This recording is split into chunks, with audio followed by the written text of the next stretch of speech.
Guys, welcome to my YouTube channel. So ഇതെൻ്റെ first long video ആണ്.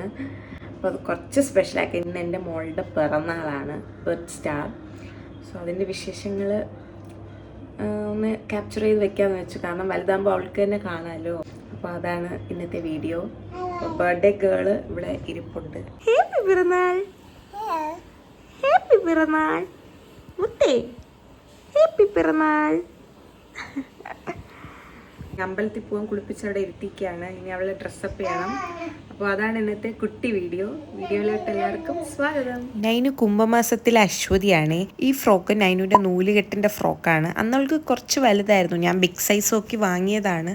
എന്നിട്ട് ഞാനത് മടക്കി വെച്ചിട്ടുണ്ടായിരുന്നു അവളുടെ പിറന്നാളിൻ്റെ അന്ന് ഇടാൻ വേണ്ടിയിട്ട്. ഇന്നിട്ടപ്പോൾ പെർഫെക്റ്റ് ഫിറ്റ്. ദിവസങ്ങൾ എന്ത് പെട്ടെന്നാ പോകുന്നേ. അങ്ങനെ ഞങ്ങൾ പെട്ടെന്ന് റെഡി അമ്പലത്തിൽ പോകാൻ വേണ്ടി ഇറങ്ങി. പോകുന്ന വഴിക്ക് നൈനു ബേബിക്ക് ഐബ്രോസ് ഒക്കെ ഒന്ന് എഴുതി കൊടുക്കണമായിരുന്നു. ഞാൻ അവൾക്ക് സ്ഥിരം ഐബ്രോസ് ഒന്നും എഴുതാറില്ല. ഇന്ന് പിറന്നാൾ ആയതുകൊണ്ട് അവൾ ഉറങ്ങിയാൽ മാത്രമേ ഐബ്രോസ് ഒക്കെ പെർഫെക്റ്റ് ആയിട്ട് എഴുതാൻ പറ്റൂ. ആൻഡ് സക്സസ്ഫുള്ളി ഞാൻ എഴുതി. അങ്ങനെ ഞങ്ങൾ അമ്പലത്തിലെത്തി. ഞങ്ങൾ പോയത് ചെന്തിട്ട ദേവി ക്ഷേത്രത്തിലാണ്. അവിടെ എത്തിയപ്പോൾ നൈനു ബേബി ഉണർന്നിട്ടുണ്ടായിരുന്നു. അങ്ങനെ മോളുടെ പേർക്ക് അർച്ചനയ്ക്കൊക്കെ കൊടുത്തു. അപ്പോഴാണ് ഞാൻ ഈ കോലം വരയ്ക്കണ ശ്രദ്ധിച്ചത്. ഞാൻ ഫസ്റ്റ് ടൈമാണ് ലൈവായിട്ട് ഇങ്ങനെ കോലം വരയ്ക്കണ കാണുന്നത്. കുറച്ചു നേരം അതൊക്കെ നോക്കി നിന്ന് അമ്പലത്തിനുള്ളിൽ കയറി പ്രാർത്ഥിച്ച് ഇനി നേരെ പോകുന്നത് നൈനു ബേബിയെ കൊണ്ട് മഞ്ചാടി വാരിക്കാനാണ്. മഞ്ചാടി വാരുന്നത് മാഡത്തിന് ഒരുപാട് ഇഷ്ടപ്പെട്ടിട്ടുണ്ട്. കാരണം അവിടെ നിന്ന് വരാനേ കൂട്ടാക്കുന്നുണ്ടായിരുന്നില്ല. അതൊക്കെ കഴിഞ്ഞ് നൈനൂസിന്റെ കുറച്ച് ഫോട്ടോസൊക്കെ എടുത്തിട്ട് ഞങ്ങൾ നേരെ നന്ദുചേട്ടന്റെ കുടുംബ വീട്ടിലോട്ടാണ് പോയത്. അവിടുത്തെ പൂജാമുറിയിൽ മോളെ കൊണ്ടൊന്ന് തൊഴിപ്പിച്ചതിന് ശേഷം നന്ദുചേട്ടന്റെ കസിൻസിനെയും കൂടെ കൂട്ടിയിട്ടുണ്ട്. മോളുടെ പിറന്നാളായതുകൊണ്ട് വീട്ടിൽ കുട്ടി സദ്യ വെക്കുന്നുണ്ട്. സദ്യക്കുള്ള കുറച്ച് സാധനവും വാങ്ങി വീട്ടിലെത്തിയപ്പോൾ നൈനു ബേബിയുടെ അമ്മമ്മയും അപ്പവും മാമും എത്തിയിട്ടുണ്ടായിരുന്നു. അമ്മമ്മയുടെ അപ്പൂന്റെ പിറന്നാൾ സമ്മാനമായിരുന്നു നൈനു ബേബിക്ക് ഈ ഒരു കമ്മൽ. അതൊക്കെ ചൂടോടെ തന്നെ ഇട്ടു കൊടുത്തു. അപ്പോഴേക്കും നൈനുവിന്റെ അച്ഛമ്മയും അമ്മമ്മയും ചേർന്ന് പിറന്നാൾ സദ്യയും റെഡിയാക്കിയിട്ടുണ്ടായിരുന്നു. ഇനിതാ പിറന്നാൾ കുട്ടി സദ്യ കഴിക്കാൻ വേണ്ടി റെഡി ആവാണ്. നൈനുവിന്റെ അച്ഛച്ചനാണ് ഈ മുണ്ടൊക്കെ ഉടുത്തു കൊടുക്കുന്നത്.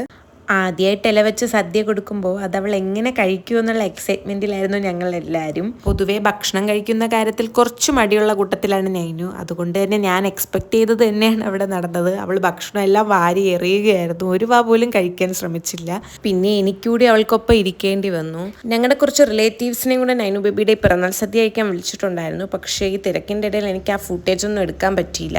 അങ്ങനെ നല്ല ഹാപ്പി ആയിട്ട് തന്നെ നൈനുവിൻ്റെ പിറന്നാൾ നമ്മൾ ആഘോഷിച്ചു. പക്ഷേ കേക്കൊന്നും മുറിച്ചില്ല. കേക്ക് അവളുടെ ഡേറ്റ് ഓഫ് ബർത്തിന് തന്നെ മുറിക്കാന്നുള്ള പ്ലാനിങ്ങിലായിരുന്നു ഞങ്ങൾ. ചില കാര്യങ്ങൾ നമ്മൾ പ്ലാൻ ചെയ്യണ പോലെ തന്നെ നടക്കണമെന്നില്ലല്ലോ. അതുകൊണ്ട് തന്നെ ഫാമിലിയിൽ പെട്ടെന്നുണ്ടായ കുറച്ച് പേഴ്സണൽ റീസൺസ് കാരണം നമുക്ക് ബർത്ത്ഡേ നടത്താൻ പറ്റിയില്ല. ഇനിയും ഒരുപാട് ബർത്ത്ഡേസ് അവളുടെ മുന്നിലില്ലേ. അതൊക്കെ നമുക്ക് ആഘോഷിക്കാൻ ദൈവം അവളെ അനുഗ്രഹിക്കട്ടെ എന്ന് പ്രാർത്ഥിച്ചുകൊണ്ട് ഈ വീഡിയോ വൈൻഡപ്പ് ചെയ്യണം. അപ്പോൾ അത്രേ ഉള്ളൂ.